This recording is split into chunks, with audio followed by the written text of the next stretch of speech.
Hello po mga kababayan, si Dante Maravillas, Bicolano Albayano vlogger.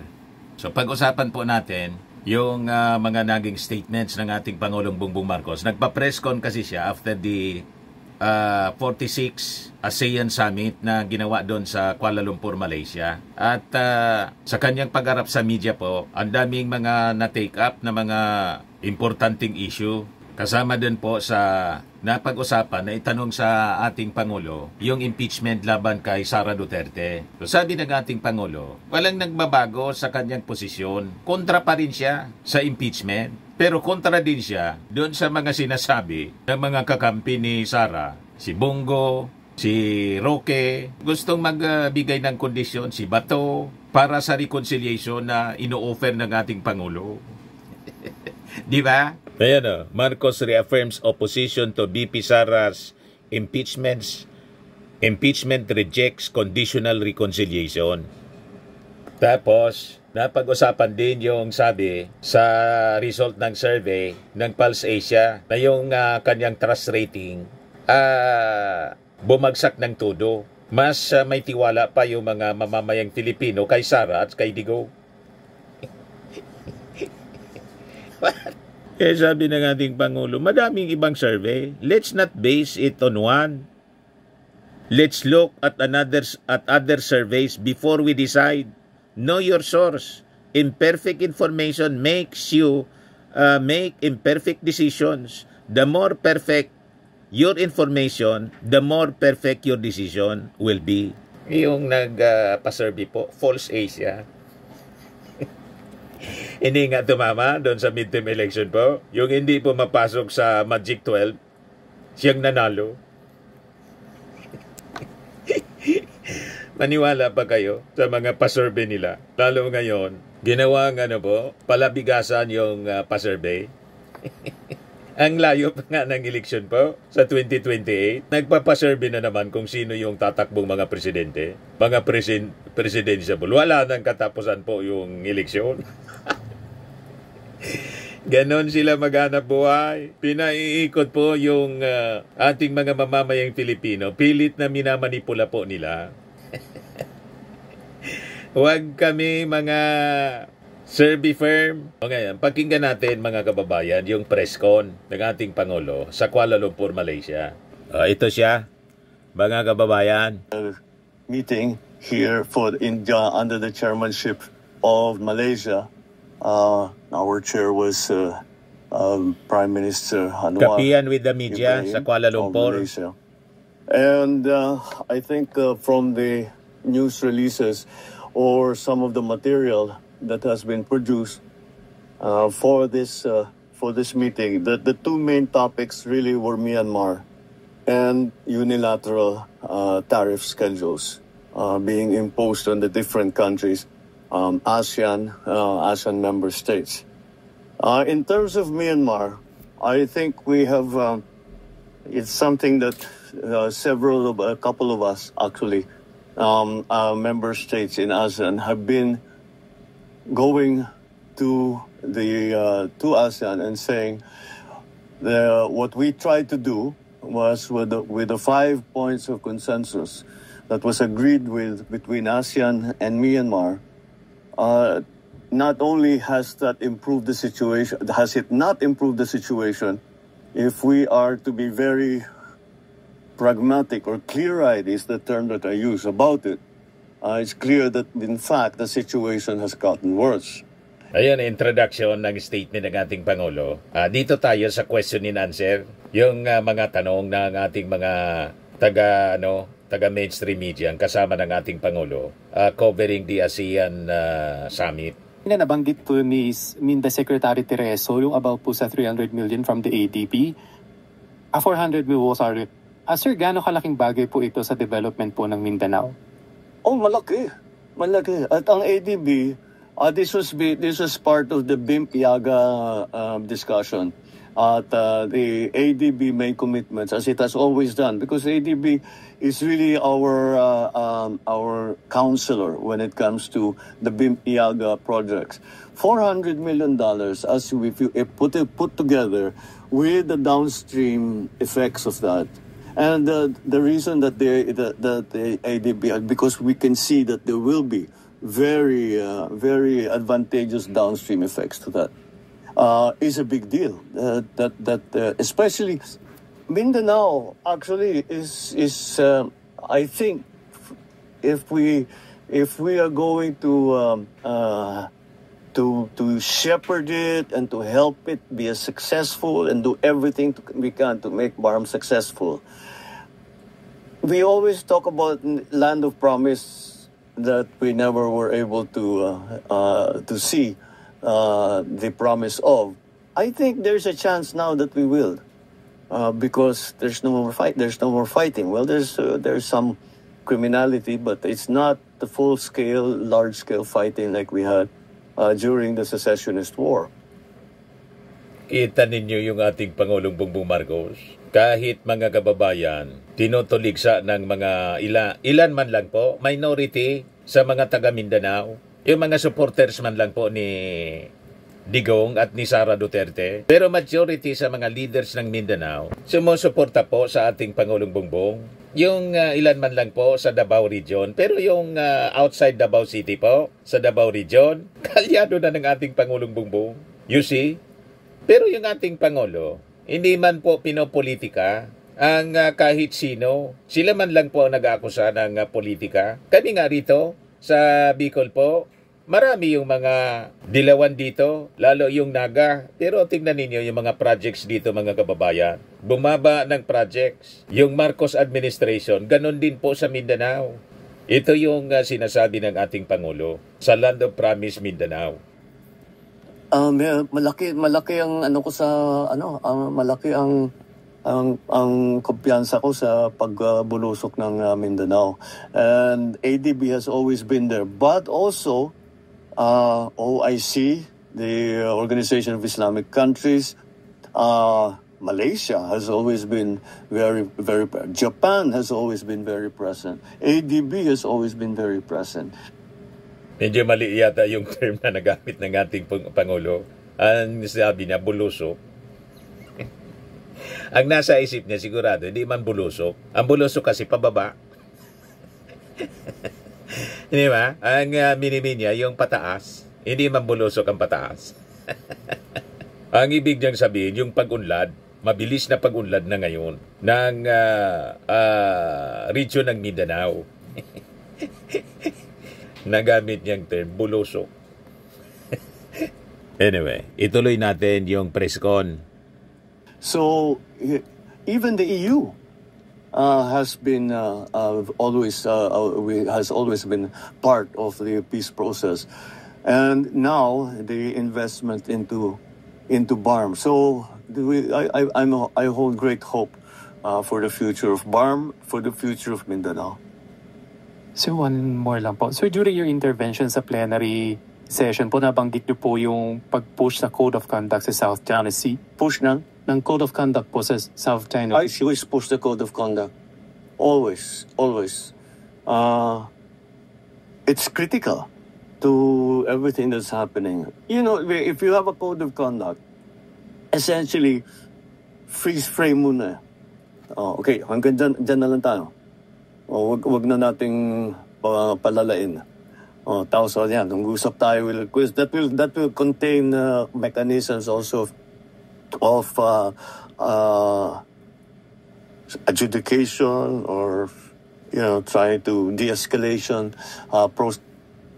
Mali yung mga akusasyon po ng mga DDS, ng kampo ng mga Duterte, na yung ating Pangulo gustong isubo sa gira sa China. Yung ating bansa, walang matinong leader. Hindi lang matino ang gagawa noon. Matino yung ating Pangulo, mga kababayan. At makikita ninyo, ayaw niya ng gulo. Kaya lang yung narrative ng mga Duterte, yung ating Pangulo bangag.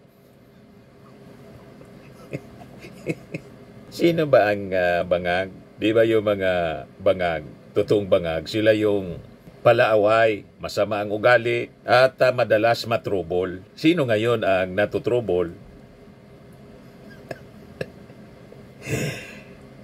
Narap sa patong-patong na problema, mga kababayan, yung ating Pangulo ba o sila? Doon ninyo malalaman kung sino talaga, makikita kung sino talaga ang bangag. Malabo po na bangag yung ating Pangulong Bongbong Marcos. So, tingnan naman ninyo. Kasama lahat yan. So, I think that I think it's well recognized. It's not just the Philippines who feels that way. Everyone in ASEAN feels that way. Everyone in Asia feels that way. Sir, just want to ask more details about your conversation with the Chinese premier. Did you talk about the situation in the West Philippine Sea? No, I only spoke to him. He was sat. It wasn't in a meeting. He was sitting next to me at lunch. I was sitting next to the Chinese premier and the foreign minister of UAE. Or at least, did you get any commitment po from the Chinese side on your call to? Wala. Tinanong ko lang sa kanya, sabi, I just want, what is the Chinese perspective of this new unilateral tariff schedule? And he says, well, Mr. Trump has seems to have his own idea, but we certainly do not want this to continue. It's not good for everyone. We don't want this. So that's we were just walking along. Di kami nakaupo na nag-usap ng ganun. But I was very, very curious to get a little bit beyond the party line, because we've heard what China says on TV, dun sa mga nila. But to be able to get the chance to talk to the premier, I thought I was hoping to get. And yun ganun din. I think, yes, you can see that it's sincere on their part that they do not want this. They do not want this to carry on. They want everything to be normalized. DILG Secretary John Vic Remulla yesterday said that nakapili na kayo ng bagong chief PNP. Is it true? Kung totoo, Mr. President, sino po siya? Actually, it's oh God, it's the answer is more complicated than that, as ever. I would rather not use this forum to announce that. I think I should talk to them first, because the official decision has not been made. They should hear whoever it is should hear about it first from me. Not through the news, but yes, we're very clear on what we're going to do next. Clarify ko lang po, Mr. President, may napili na po kayo? May napili na po kayo? Meron na po. Talking about peace and order, security, Mr. President, ano po yung magiging marching orders niyo doon sa bagong chief PNP? Especially na gusto nyo i-intensify yung police visibility sa mga kalye. Well, what will I tell the new chief PNP? The new chief PNP is a very senior officer in the PNP. He knows the situation, and I will actually tell them, carry on what you are doing, because we have very good statistics concerning crime. And for example, there's a report here: Metro Manila crime rate is down by 23% in 6 months. If we are going to look here at the crime result at the national level, where are the index crimes? Eto. From the period of last year, same period last year, ito na lang, focus ka kasi ayokong basahin lahat. So, 15,156 last year in the period of January 1 to May 16. And the period from January 1 to May 16 of 2025, it went down from 15,156 to 11,493. That minus lahat, when you make that comparison of January 1st to May 16 of last year to this year, everything, murder, homicide, physical injury, robbery, theft, rape, carnapping, all went down. So they must be doing something right. Now, the what we have been talking about is making policemen more visible. This is to make people feel safer. I perfectly understand that. I perfectly understand that. That basta, kahit paano, may pulis dyan. May umiikot dito na pulis. Konting sigaw lang, tatakbo na yan. That's important. It's important to people. So, despite the fact that maraming maganda namang result na statistic, na maganda naman ang nagiging trabaho ng kapulisan natin in terms of law enforcement, kailangan din, hindi sapat na marami tayong nababawasan natin yung krimen. Kailangan nakikita yung pulis para feeling safe naman yung mga tao.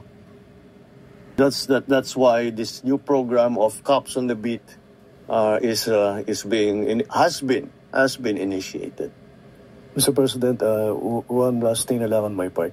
Doon sa podcast ninyo, narinig ko doon sa pagkakasabi nyo, yung 5-minute immediate police response. Will you please expound on that, Mr. President? Well, first of all, we have been working we've been working since last year on this. It's not so easy, but it's good to centralize the emergency calling. And right now, actually, the response time, meron ba tayong response time dito? Yung response time natin, bumaba na rin, especially in the urban areas. Siguro, of course, there's... Ang galing ng ating Pangulo. Pati nga sa druga, war on drugs. Ito nga yung latest ngayon, 1 billion worth ng shabu recovered sa Angeles City. Yan, Barangay Pampang, Angeles City, noong Sunday. Yung war on drugs ng ating Pangulo, bloodless po, bilyon-bilyon ang nakakumpiska.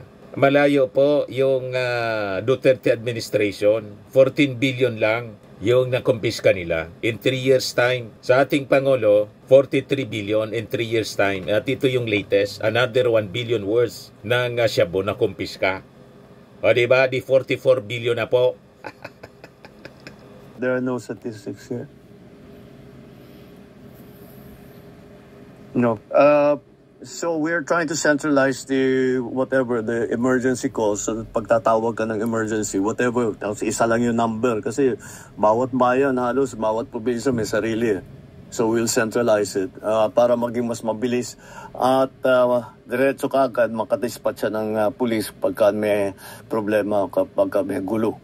So we're hoping that at least in the urban areas, that we are hoping 5 minutes. That's the aspiration, once again. I hope. I think naman if we have the cops on the beat and they're in good direct communication with their dispatchador, then that will be the system that will be a good quick response. Pero kailangan mabuong system. One of the problems with the emergency call system is the statistic that about 70% are prank calls. So that's why we have to see how we can minimize that. Good evening, sir. Hi, good Last Friday, Executive Secretary Bersamin announced that he did not accept his resignation and that the economic managers were retained, and there were other movements that were announced. The Executive Secretary also said that there would be new announcements on movements by tomorrow. Would you like to share with us? No, not yet. I'll share with you one thing. That as we were doing the performance review, and when we see shortfalls in performance, I don't leave it at that. I look and ask, why is that the case?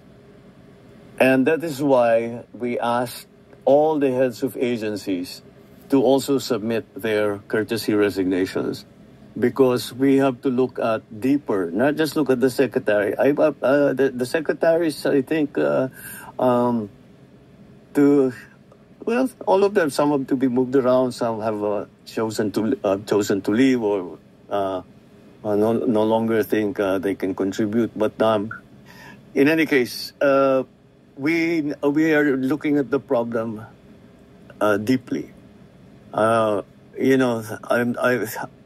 Siguro by now, I don't do things pang optics. If there is a problem, I like to fix it. So that's what we are doing. So expect us to be doing a rigorous performance review, not only at the cabinet level, but even deeper. Related lang po dun sa sagot, sir, kung pwede lang po. Okay, sige. Apo, sir, you already mentioned that you don't do things for optics. That was the criticism of some of your detractors who are allied with the former President Duterte. And they also said that the Crete resignations are not necessary and that they want you instead to resign. How do you want to respond to that? Or if you... I will resign? Yeah, that's what they want. Ba't ko gagawin yun? At wala sa... Tama po. Yung ating Pangulo, ba't gagawin niya yon? Para matuwa si Sara? Ever since, yun ang ambisyon mga kababayan ng mga Duterte. Kaya pumayag na maging vice-presidente. Diba, sa unang taon pa lang, gusto nagpatalsikin, ikudita si Martin Romualdez. Para mawala mga kababayan yung proteksyon ng ating Pangulo sa impeachment. At dinesignate na nga ni Sara yung kanyang sarili as inappoint niya as designated survivor. Kasama yun sa articles of impeachment. Manawagan nila, mag-resign daw yung ating Pangulo para magpiesta-piesta kayo. Patunay lang na simula pa noon, pinaglalawayan na ninyo yung Palasyo Malacanang. Laway na laway kayo to take over hanggang 2028 pa kayong maglalaway. Diba? Hindi nga naayos ni Sara Duterte yung DepEd. Pagkatapos, gusto ninyong iluklok si Sara. Gusto ninyong mag-resign yung ating Pangulo. Ano yan? Ang kontrata ng ating Pangulo, hanggang 2028, maghintay kayo. Yan sabi ng ating Pangulo. Ba't gagawin ko yun? Hindi ako umatrasan niya sa responsibility. Hindi yan ang natura ko. Ayan yung ating Pangulo. Ali ko yung tinatakbuhan ng problema.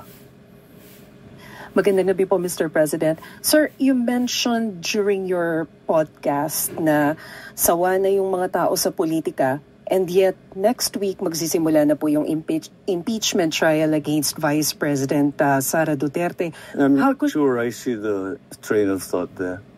Sawa ang tao ng politika pero may impeachment. Yes, sir, because it's a political proceeding. So do you see this as a start of another political chaos?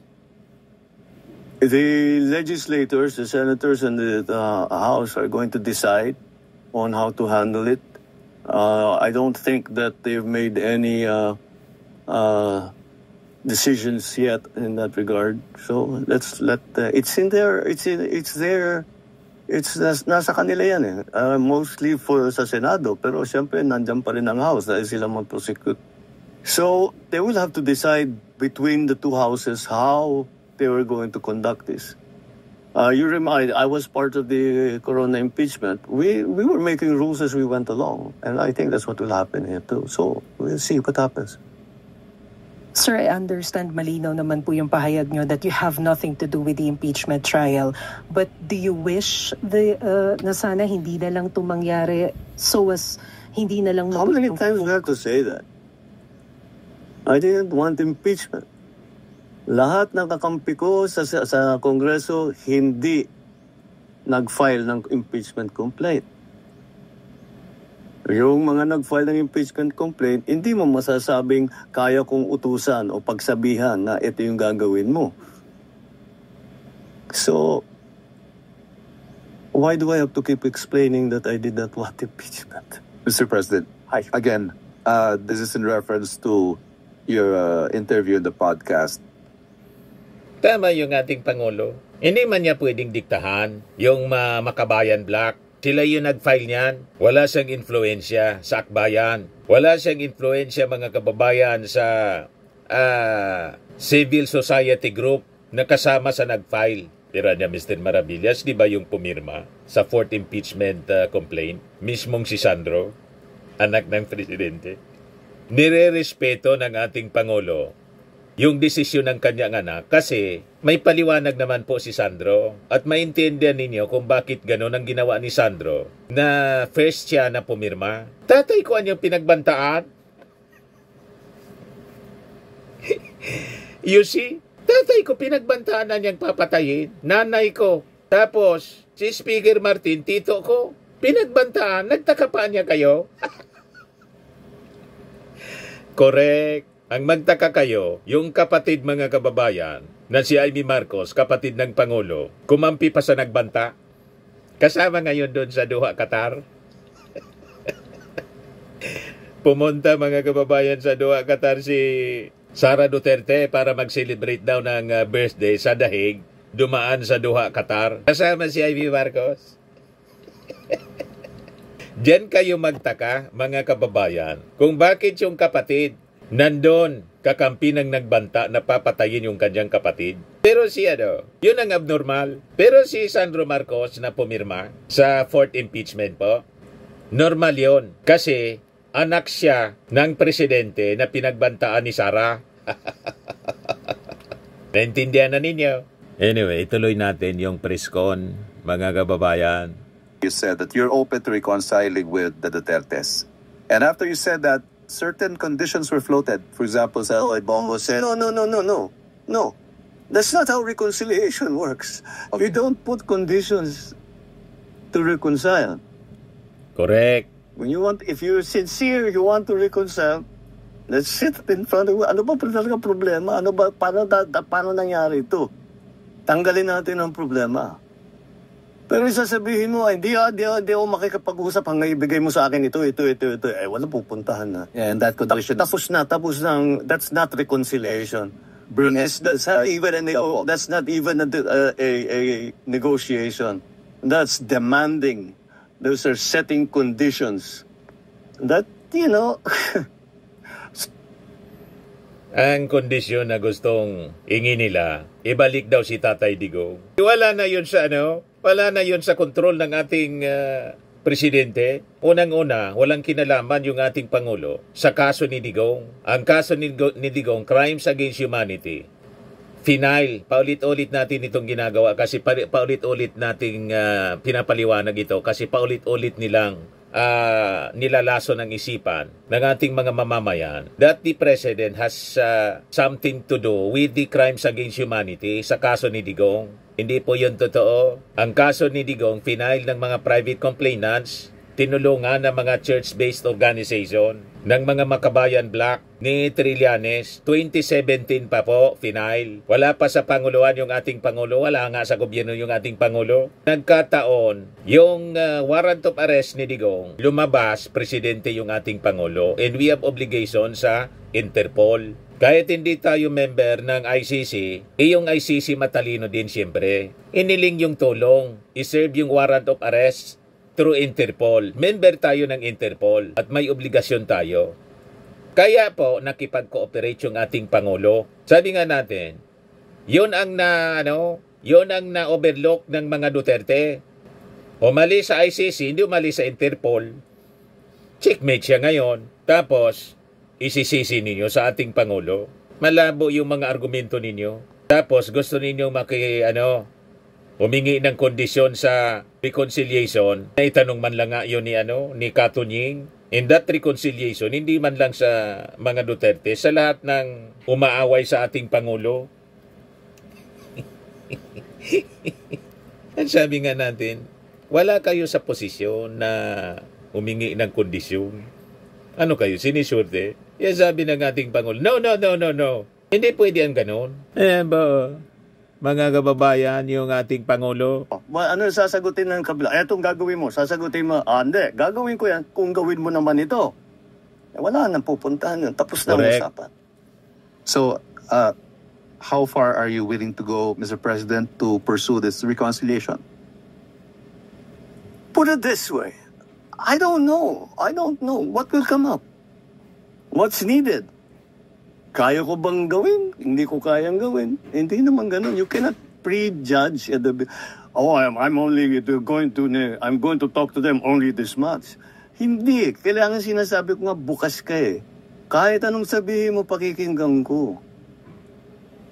Kung talagang tapat ako na nais ko mag-reconcile, edi sa isipin ko lang, lahat ng hiningi mo, lahat ng hinanakit mo, kung kaya ko ayusin, di ayusin ko para tapos na to. Ayoko nga ng kaaway. Good evening po, Mr. President. Any update po doon sa effort ho ng pamahalaan na may abot ho sa lahat ng mga Pilipino yung 20 pesos kada kilong bigas, at kamusta ho yung pagtanggap dito ng mga Pilipino, ng mga mamamayan po? Well, so hindi naman nakakagulat na siyempre tuwan-tuwa yung mga qualified na tumanggap, kaya tinutuloy natin yan. Yung mga nagsasabi, hindi, ano lang yan, medyo, ano lang yan, pampapogi lang yan, pang cosmetic lang yan. Well, they're fair to have that opinion, but kung it's unsustainable. It's really the what people are saying. Watch me sustain it. And then we'll talk in May of 2028. Oh, natuloy ba o hindi? We found a way to do it. We could not do it before. Hindi kaya kasi hindi pa kaya ng sistema. Iba pa yung presyo ng bigas noon. Hindi pa tayo kaya yung mga bilateral na ginagawa namin, we're making deals with different countries para yung presyo mapako na hindi pa bago-bago. Kahit anong mangyari down the road, nagawa na ngayon natin yung wala tayong ganun noon eh. Ngayon meron na. Kaya na natin gawin yung 20 pesos. And other things that DA is able to sell rice, the prices come down. But at the same time, on the other side, tinitiyak natin na ang pagbili, ang presyo na pagbili sa farmers, magandang presyo naman. Para naman yung farmers natin, magandang kanilang hanap buhay. And the difference there, that's what the government is paying for. Sir, according to the latest Pulse Asia survey, your trust rating is significantly lower than that of Vice President Sara Duterte and former President Duterte. And the previous surveys also showed a pattern of decline in your ratings. Can we get a what survey? Pulse Asia, sir. Pulse? Yes. Can we get your comment on that? Nagtawanan lang ng ating Pangulo. Madami pang survey. Pulse Asia nga not based it on one. Sir, follow-up lang. How do you plan to arrest yung decline in your surveys? Well, again, let's look at other surveys before we act. Know your source. That's always a imperfect information makes you make imperfect decisions. The more perfect your information, the more perfect your decision will be. That is one source of information, and you have to understand where it's actually coming from. Alright. Alam ng ating Pangulo, Pulse Asia pa, may-ari niyan mga kababayan, yung mga nasa academe na dilawan. Yung mga Duterte, hybrid dilawan po. Si Digong mismo, inappoint ni Coricong as Vice Mayor, doon nagsimula yung karir ni Digong. Hybrid dilawan. Yung tatay, Marcos. Yung nanay, dilawan. Kaya kung mag-isip sila, parehas na mga dilawan, mas malala lang, mga kababayan, yung mga Duterte.